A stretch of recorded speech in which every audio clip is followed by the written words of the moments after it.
This morning, I kind of wanted to jump into a 2-week series, and it's about our mission, both our common mission as the church, common purpose as Christians, but also getting a little more specific.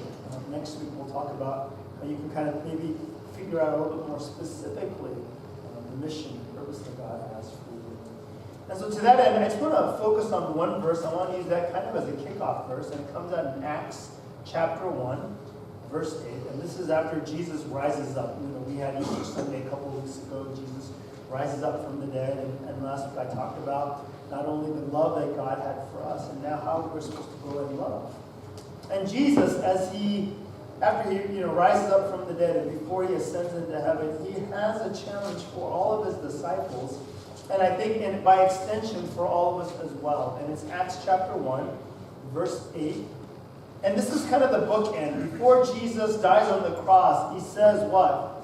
Go therefore to all the world and make disciples. And he's telling his disciples of this great commission before he goes up and ascends into heaven. But in Acts, we have another version of it that comes out in Acts chapter 1, verse 8. And this is what Jesus says. He says to them, what are we going to do now? Now that salvation has come, now that I've paid for all of your sins, what is our purpose here on this life?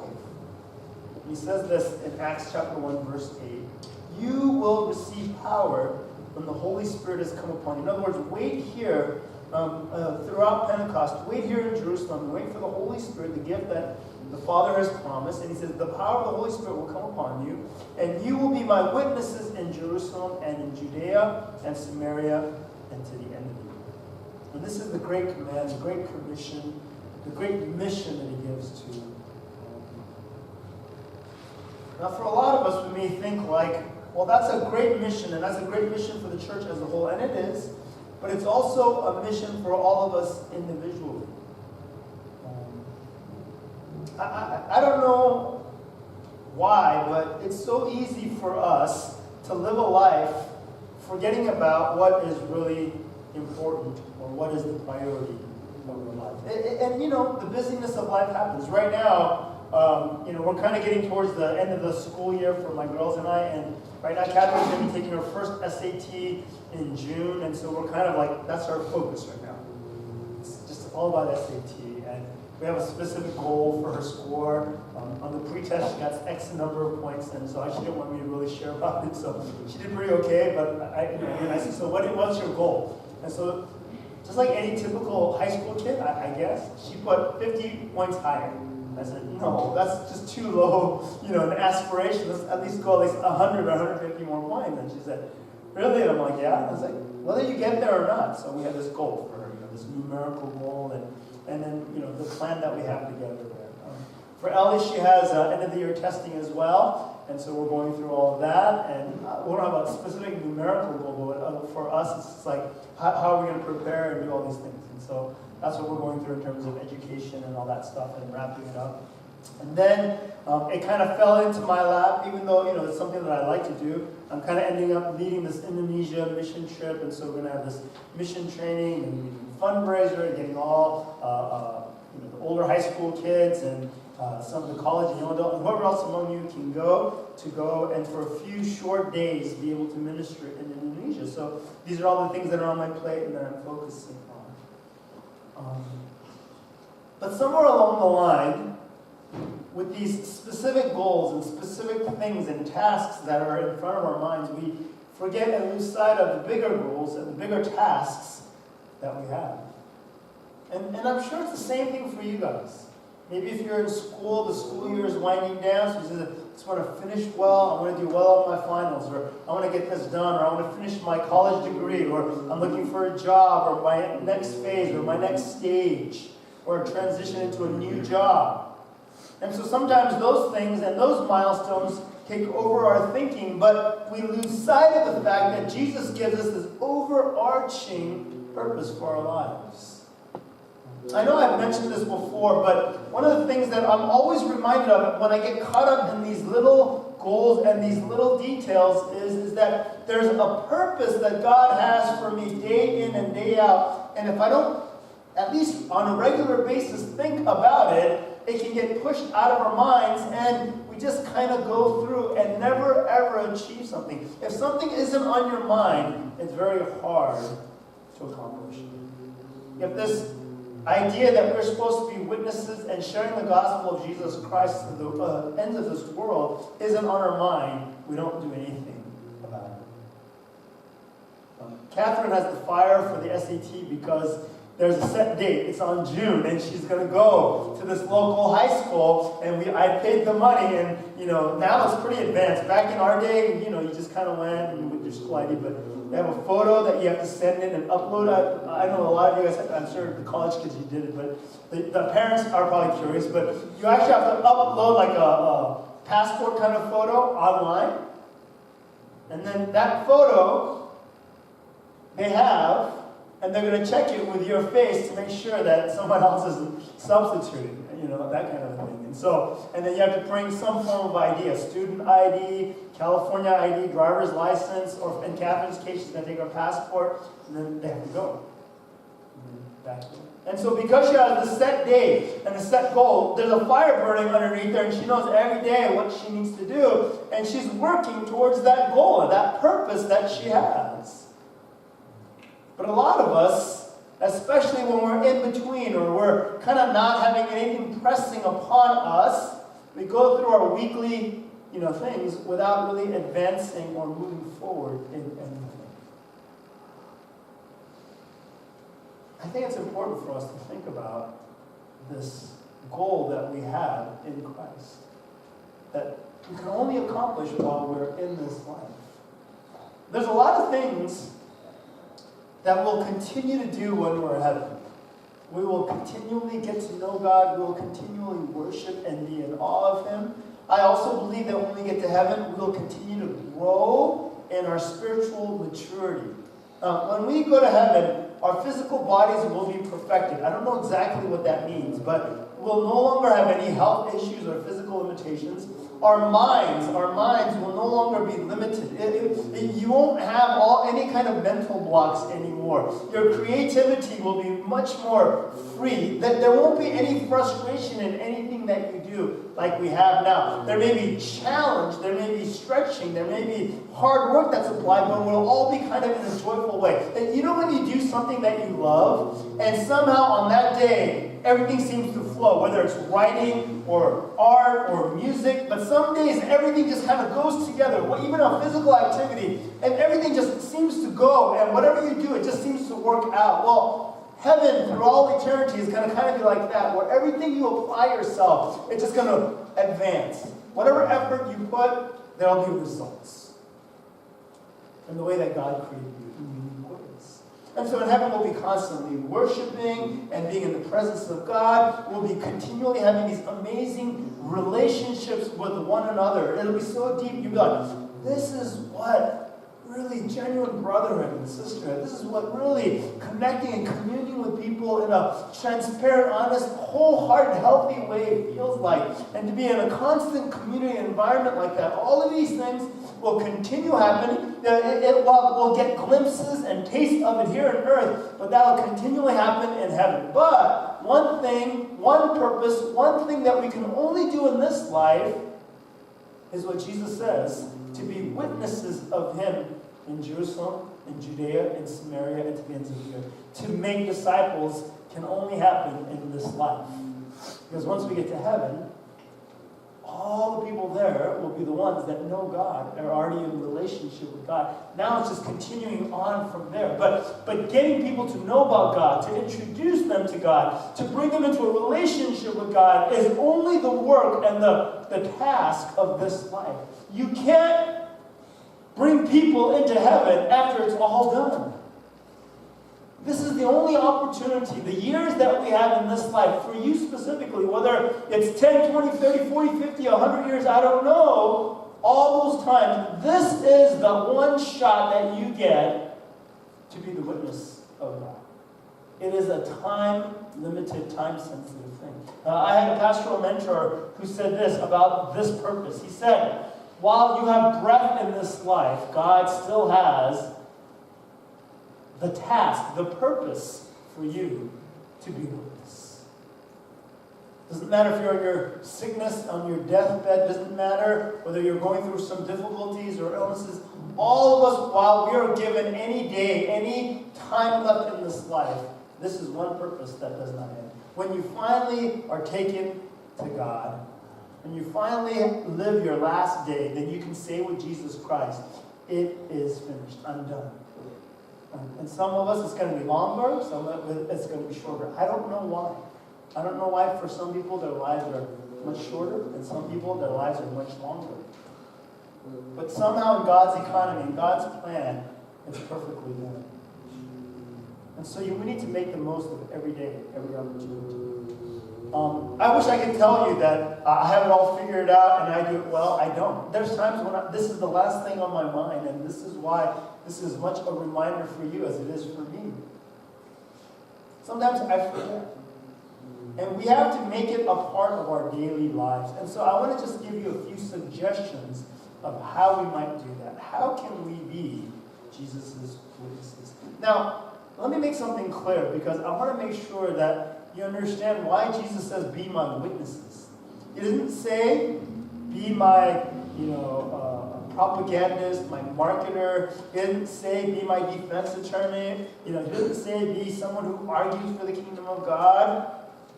He doesn't say, be my salesman. He just says, be my witnesses. And what's a witness?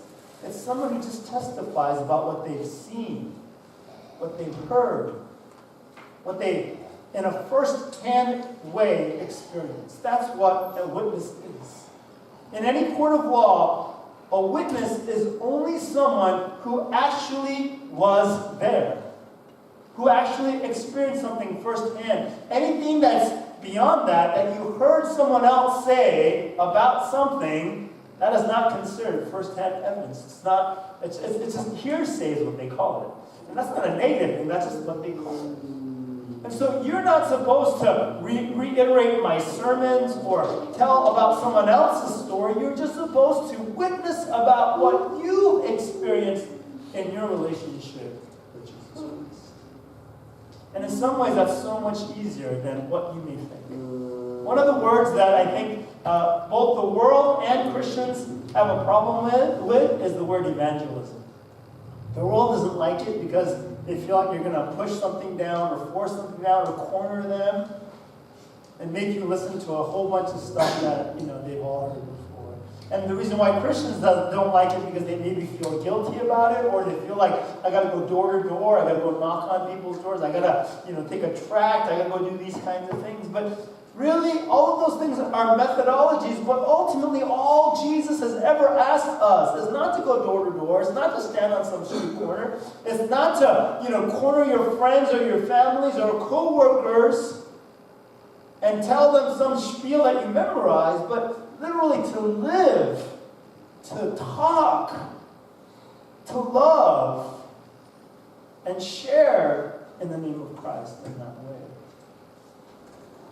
It may be different ways at different times. And so that's what I want to encourage you about this morning. And so today, how can we go about doing this? Jesus doesn't say very specifically, but you know from all the Gospels how he actually discipled and how he actually demonstrated who God was. He says, by the way that I live, by the words that I've spoken, I just do whatever I see God the Father doing.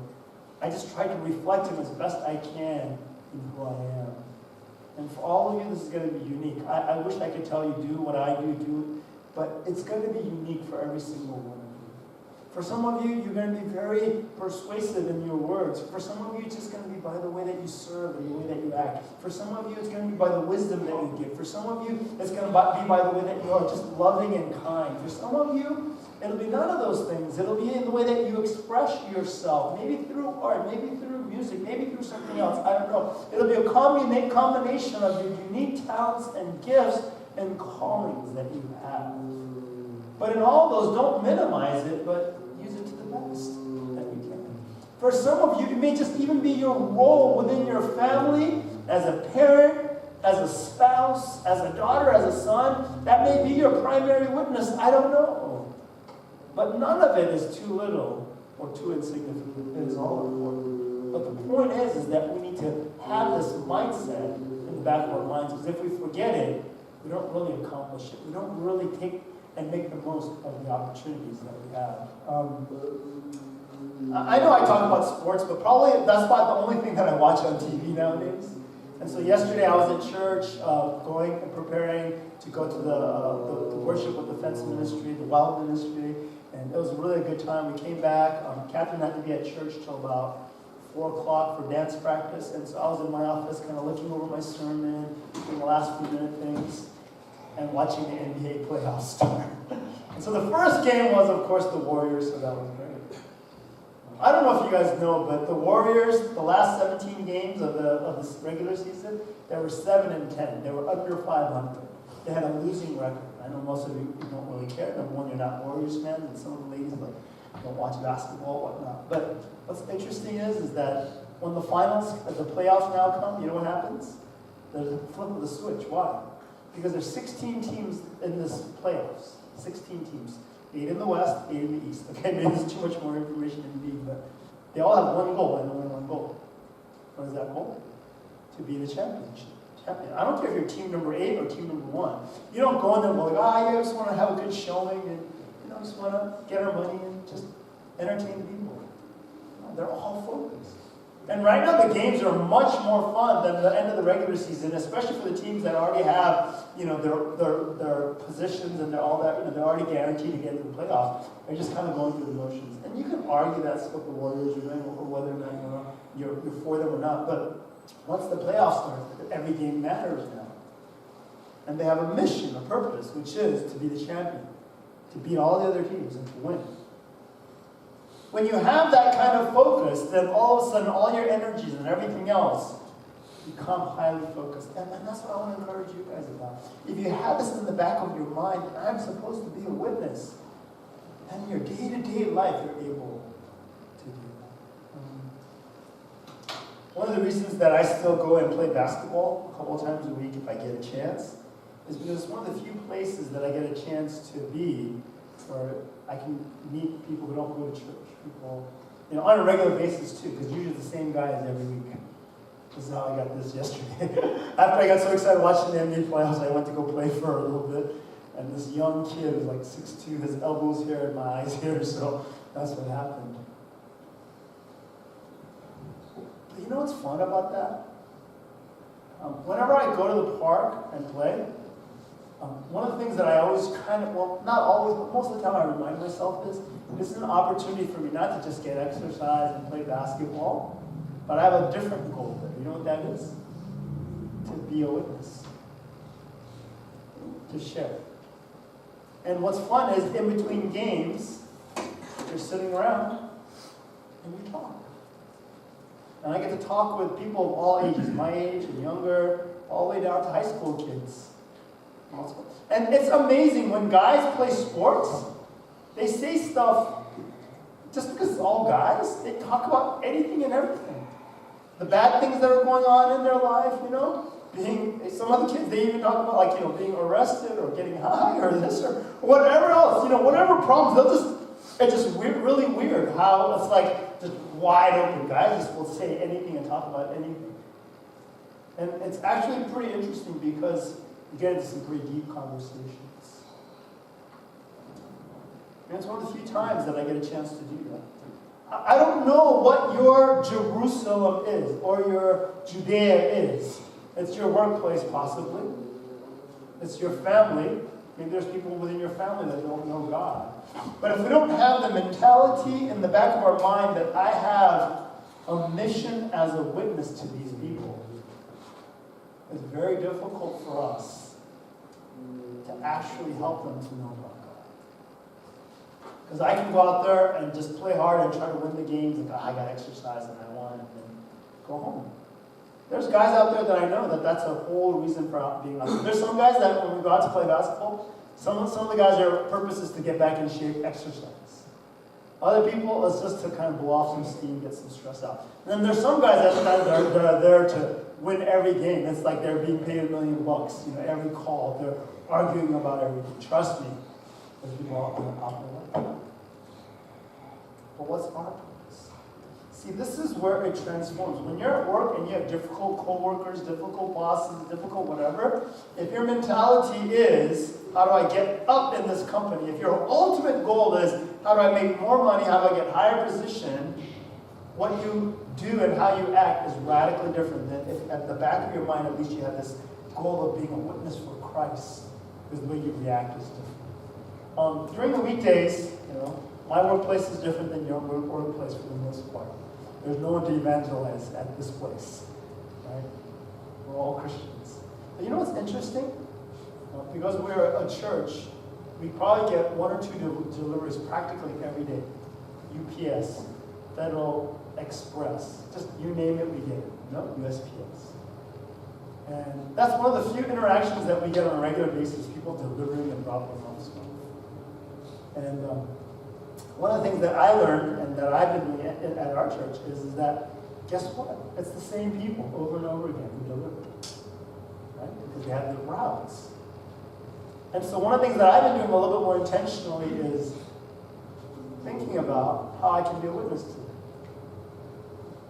So I get to know some of their names. I get to say hi to them all the time, and they kind of know me, and we talk, and and I offer them a cup of water. I offer them, sometimes I even actually help them, move things around.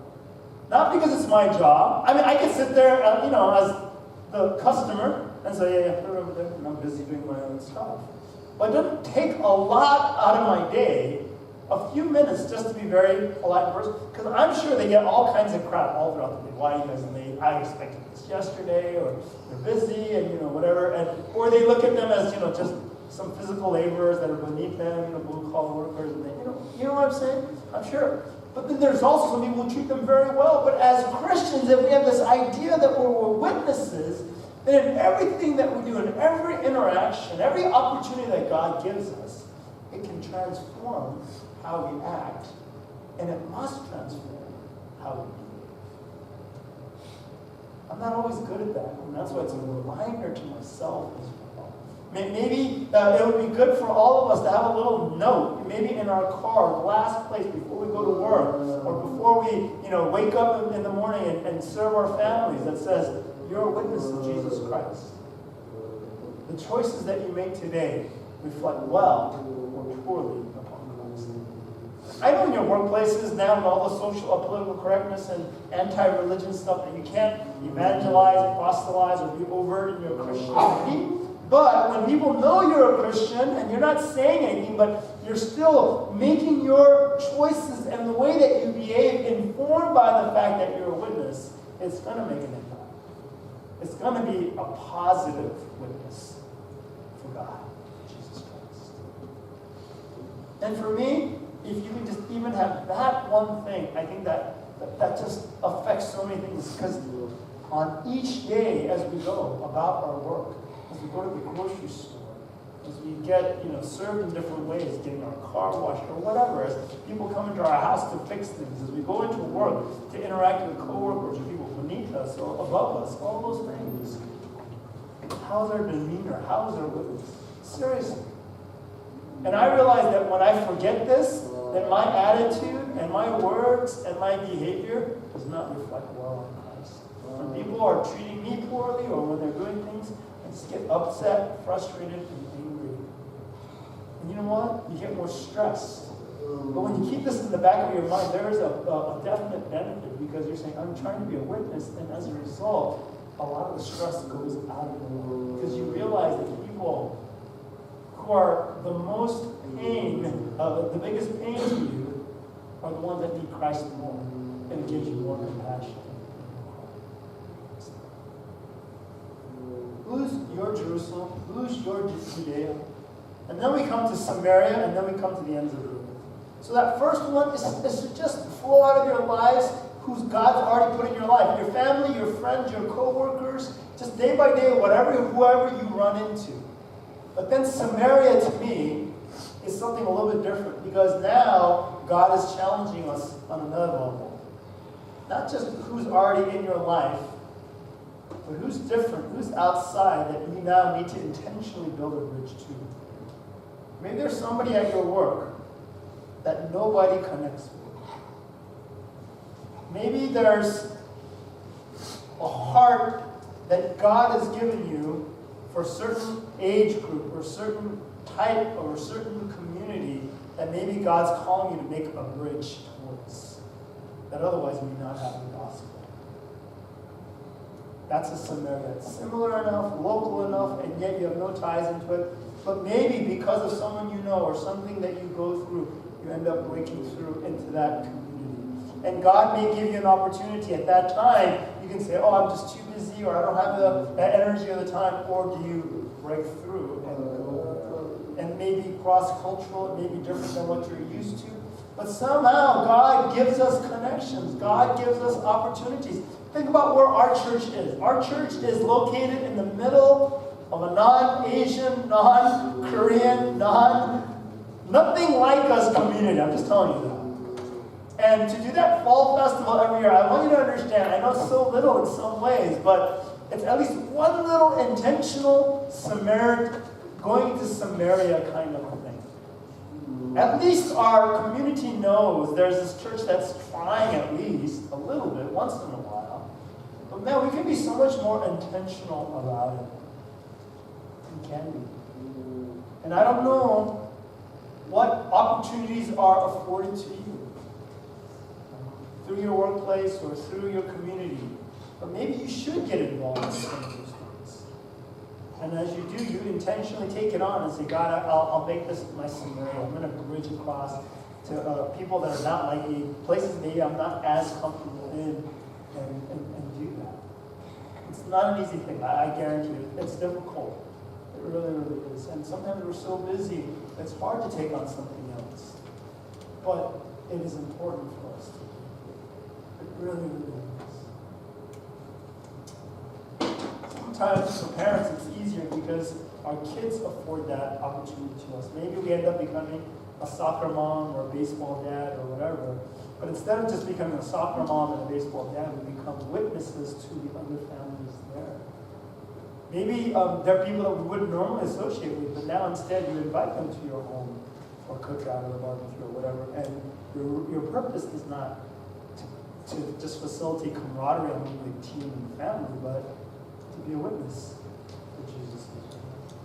And the final thing that I want to point out to you, and I know there's a lot of things that I'm just kind of, I'm not trying to make you feel guilty, but just to think about, because it's things that we need to do, is to the ends of the earth. How do we do it to the ends of the earth? Well, whether you know it or not, at least part of your financial support for our church is going to the ends of the earth. I know some of you know, but I know some of you don't, but our church, our congregation specifically for, is it more than 10 years now? Has been supporting the Yoons in North Korea. And so somehow we've been going into this communist country through them and through our missionary support. I might think, well, that's a very indirect way. But still, that's better than nothing. At least our church has that mindset. And, and we're also doing, in LA, the Fence Mission, the homeless mission, and we're doing various things here and there. It's not big. But how about you personally and particularly? I don't know. Maybe some of you are doing Compassion International. I know I heard that at some point before. I personally have a couple of missionaries and organizations that I support on a monthly basis. Because, in one sense, that's another way I can just do, but you need to have that mindset somewhere. It's got to be costing you in some way, shape, or form. But here's my big push, I guess. And it's not I even want all of you to go, but we have this opportunity to go to Indonesia. I know a lot of you have full-time jobs, but I know people who every year take their vacation time and go on short-term missions. And to me, I think expanding our minds in that way is really critical. I really encourage all the married couples, especially when you have younger kids, and as they're growing up, to intentionally begin to plan how you can go on a mission trip with your kids as they get older. 3, 4, 5, 6, 7 is too young, yeah. But Ellie went to the Philippines. That was her first international mission trip when she was 9 years old. I don't think it's too young. They actually do really well. It's amazing. And I'm not trying to whatever. And my role as a pastor is much easier because I get paid to go, whereas you guys are going to take your vacation time and take your time out. But I'm so thankful because it gives them a bigger picture, bigger view of the world. And some of you have never been on a short-term mission trip. And I remember people saying this, and me even thinking into a while in the past, but it takes anywhere from like $1,500 to $2,500 to send one of us to somewhere like Indonesia for a week. Airfare, because we can't stay in the same kind of places that they stay. We stay in nicer hotels, transportation, interpreters, all this kind of stuff, And not to mention all the prep, you might have to take malaria pills, get shots, tetanus, up to date, whatever, and all the preparation that happens beforehand, and we go. Isn't it better to, instead of send 15 people, send like 30 grand to the missionary already on the ground? Yeah, in the short term it makes more sense, but when we go, what happens is our minds get opened up and we begin to have a bigger view of what God's doing. And here's the other thing too. Almost all the full-time missionaries that I know personally went on short-term mission trips. Had their minds expanded. And people who are passionate about missions, even if there aren't missionaries in those countries that support financially and prayer, are the ones that have gone. And I think in the long run, exponentially it's better. And for any of you who've never gone, I always say this, if you have an opportunity to go on any kind of mission trip and you have the time and the resources, to me that's not a no-brainer. It's not something let me think about, let me pray about. It's go. Just go. And it doesn't matter that you're married or that you're single or you're this age or you're that age. As long as there's no, immigration, you're illegal immigrant or something, passport issues, green card issues, then you can go. Then go. It is to me the most simple thing. Because Jesus already said in Matthew 28 to his disciples and to all of us, go. He already said go. I remember a long time ago, we were going on a short-term mission trip as well, and we're brainstorming like fundraising ideas, and we ended up making a shirt. We may do this year. And we came upon the Great Commission. We thought, yeah, let's make a shirt. And we just made a very simple shirt. It said go, G-O. And the O was the earth, the globe, right? We just made that, we sold a bunch of them. But the idea behind it is God, you don't need to pray about it. If you have the opportunity and you have the ability, then you just go. That's it. The problem is that too many of us have all these excuses of why we can't go. So, well, if God tells me to go, I'll go. God already told me to go. That's it. Very simple. And I'm going to tell you one thing. I really believe that everybody that goes on a mission trip, short term, otherwise, whatever, longer, whatever, you get so much blessings from it. Here in Acts chapter 1, let me just end with this. It says in verse 8, you will receive power when the Holy Spirit has come upon you, and you will be my witnesses in Jerusalem and in all Judea and Samaria to the end of the earth. The Holy Spirit has come upon you, but you don't experience power, I think, because we don't need it. But when you go to the mission field, when you go somewhere, here's the beauty of it. For a while you're focused, you have this real clear focus, and when you're there, 1 week, 2 weeks, whatnot, you have nothing else to do. You don't have to work, right? You don't have to worry. You don't have to worry about anything else that's going on. Bills, hopefully all that's taken care of. You're just on the ground, and your whole focus, you can kind of experience what it's like to just be doing God's work, God's business for a week or two. And usually when you're in the mission field, you don't have to worry about cooking. Some of the ladies might like this. It's already all kind of taken care of for you. Where you're going to sleep, what you're going to eat. You don't have to worry about any of that. And the fun thing is you don't have to worry about what you're wearing because you're all grungy and dirty anyway. You just wear the same thing every day. The joke is you can wear one pair of underwear for 4 days, right? I don't want to even go into that one. Because everybody else is grungy. And you know what's fun about it? You start to realize, wow, how it can be to serving God's Lord. I encourage you, experience that. Do so. And the thing is we forget how good it is, even those who have been on it. Don't count yourself out. Jesus says, I have a command and a commission for every single one of you that are my disciples. I'm giving you power through the Holy Spirit And now, I have this command, while you have breath in this life, be my witnesses. In Jerusalem, Judea, Samaria, and to the end. What an awesome thing. We have such a great big purpose. It may feel like it's a burden, but honestly, it's such a blessing. Because see, you can fail or not be significantly successful in any area of your life. Just being blatantly honest with you. But this is one commandment that Jesus says you cannot fail in if you would just try. Because there will be someone that you can reach that nobody else will be able to reach. Doesn't matter whether you reach how many. Jesus doesn't say how many. He just says, for you in your world, you're uniquely suited, uniquely gifted, uniquely called to make this witness. That only you can do in you. We should be thankful for that. And I hope that you'll take that very seriously. And I hope that you'll be encouraged. And you leave with a sense of purpose, more so this week than we can.